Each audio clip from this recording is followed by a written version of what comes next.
வணக்கம். திண்ணைக்கு வந்த எல்லாருக்கும் என்னுடைய அன்பான வரவேற்புகள். இன்னைக்கு திண்ணையில நாம சப்பாத்தி பூரியோட சாப்பிடக்கூடிய ஒரு சூப்பரான குருமா செய்முறை தான் பார்க்க போறோம்.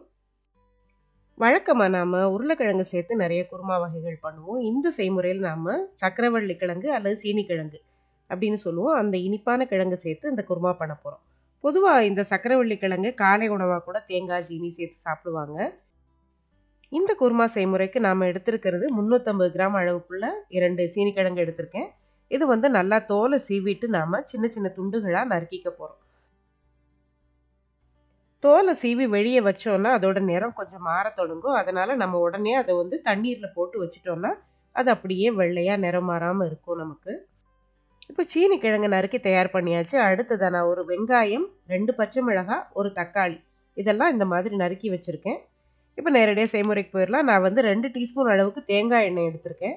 அந்த தேங்காய் எண்ணெயில் நம்ம கரம் மசாலா, அதாவது ஹோல் கரம் மசாலா, பட்டை, கிராம்பு, நட்சத்திரப்பூ இதெல்லாம் சேர்த்து தாளிச்சுக்கலாம். கூடவே 2 பிரியாணி இலையும் சேர்த்து வதக்கி விட்டுட்டு நம்ம வெட்டி வச்சிருக்கிற வெங்காயம், பச்சை மிளகாயை போட்டு முதல்ல வதக்கிக்க போகிறோம். வெங்காயம் கொஞ்சம் வதங்கினதும் அது கூட நம்ம வெட்டி வச்சிருக்கிற தக்காளியை சேர்த்துக்கலாம்.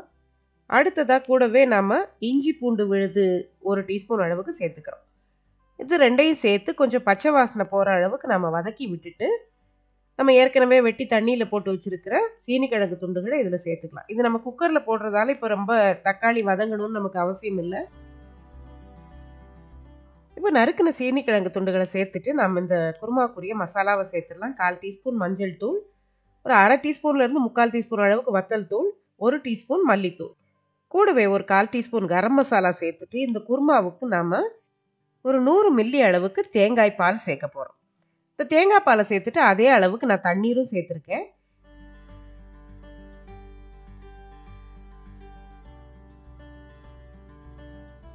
அடுத்ததாக நான் வந்து ஒரு 1/2 கப் அளவுக்கு பட்டாணியும் கேரட்டும் சேர்த்துருக்கேன். இது வந்து ஆப்ஷனல் தான், தேவையில்லைன்னா நீங்கள் சேர்க்காம விட்டுறலாம். கூடவே தேவையான அளவுக்கு உப்பு சேர்த்துட்டு நாம் குக்கரை மூடி ஒரு விசில் வேக வைக்க போகிறோம்.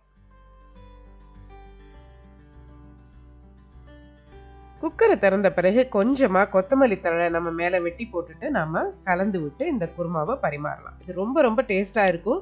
லேசான இனிப்பு சுவையோட இது குழந்தைங்க பெரியவங்க எல்லாருக்கும் ரொம்ப பிடிக்கும். ரொம்ப சத்தானது கூட. இது நீங்களும் செஞ்சு பாருங்கள். இந்த செய்முறை உங்களுக்கு பிடிச்சிருந்தா சேனலுக்கு நீங்கள் புதுசாக வந்திருந்தீங்கன்னா மறக்காமல் சப்ஸ்கிரைப் பண்ணிக்கோங்க. இன்னொரு நல்ல ரெசிபியோட அடுத்த ஒரு பதிவில் சந்திக்கலாம். நன்றி.